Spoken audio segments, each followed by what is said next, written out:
केंद्रीय मंत्री मुख्तार अब्बास नकवी इस वक्त हमारे साथ बातचीत करने के लिए मौजूद हैं। संघ प्रमुख मोहन भागवत की तरफ से कहा गया है कि हिंसा प्रिय समाज की जो है वो गिनती अब 1-2 दिन के लिए बची हुई है, वो यहाँ पर समाज में नहीं रुक सकते। देखिए, जियो और जीने दो। भारत की संस्कृति भी है, संस्कार भी है और संकल्प भी है।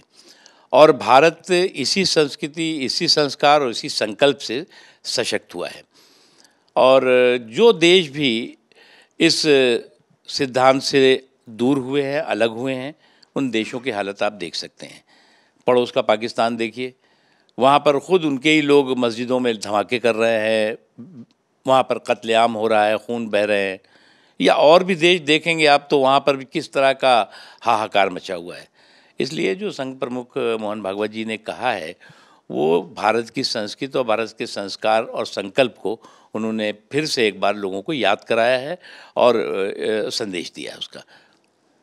जी, उनको इस बीच में जबकि रामनवमी हो या फिर हनुमान जयंती, इसमें हिंसा हुई, ये याद दिलाने की ज़रूरत आखिर क्यों पड़ रही है? क्योंकि बहुत सारे लोग ये कह रहे हैं कि कुछ ऐसा तबका है जो कुछ महंगाई, बेरोजगारी, इन तमाम चीज़ों से ध्यान भटकाने के लिए ऐसे मुद्दे देखिए, मुझे क्या लग रहा है कि ये जो सन की सेकुलर सिंडिकेट है, उसकी जो सनक है वो पराकाष्ठा पर है। और ये सन की सेकुलर सिंडिकेट आज परेशान इसलिए नहीं है कि महंगाई और ये तो एक बहाना है। परेशान इसलिए है कि उसको लगता है कि मोदी जी के आने के बाद भागलपुर का कत्लेआम क्यों नहीं हो रहा है, भागलपुर जैसा कत्लेआम क्यों नहीं हो रहा है, भिवंडी जैसे त्रासदी क्यों नहीं दिखाई पड़ रही है, मालेगांव जैसे कत्लेआम क्यों नहीं दिखाई पड़ रहे हैं, मलियाना जैसी घटनाएं क्यों नहीं हो रही हैं, सन 84 जैसे सिखों के कत्लेआम क्यों नहीं हो रहे हैं, आतंकवादियों का मुंबई से लेकर दिल्ली से लेकर के देश के अन्य हिस्सों में धमाके क्यों नहीं हो रहे हैं, क्यों शांति है, क्यों इस तरह की जो शैतानी हरकतें जो लोग करते थे वो नाकाम हो रहे हैं, वो हताश और निराश हैं।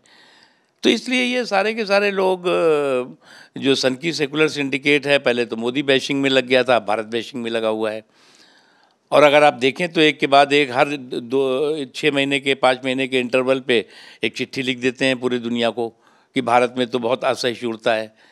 हमें इसी संस्कार और संस्कृति को मजबूत रखना है और इस तरह के लोग जो भारत को बदनाम करने के लिए, भारत के लोगों के सौहार्द और एकता को नुकसान पहुंचाने के लिए और जो हमारी अनेकता में ये एकता की ताकत है उसको जो है ध्वस्त करने की षड्यंत्र साजिशें करते हैं, वो हमेशा जो है वो परास्त होते हैं और जनता लोग खुद उन्हें परास्त करते हैं। शिवसेना ने सामना में लिखा है कि लाउड स्पीकर जैसे मुद्दे उठा करके ध्यान भटकाने की कोशिश की जा रही, जिसका कोई असर नहीं हो रहा है। अच्छा, मेरी समझ में ये नहीं आ रहा है उन्होंने सामना में क्या लिखा क्या नहीं लिखा, वो खुद ही लिखते हैं, खुद ही पढ़ते हैं, वो तो अलग उनका इशू है।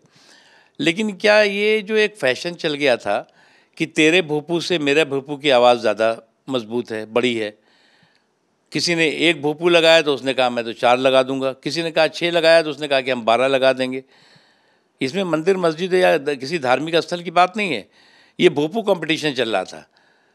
और जो ध्वनि या जो पोल्यूशन का होता है, ध्वनि प्रदूषण की बात होती है, वो कानून कोई हमने तो बनाया नहीं, पहले से बना हुआ था।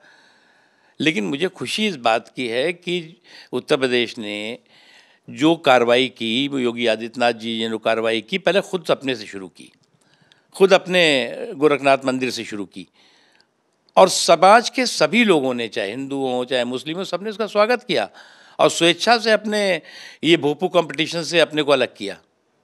शुक्रिया सर, थैंक यू। बातचीत करने के लिए। कैमरामैन अनिल जायसवाल के साथ जितेंद्र सिंह, आज तक।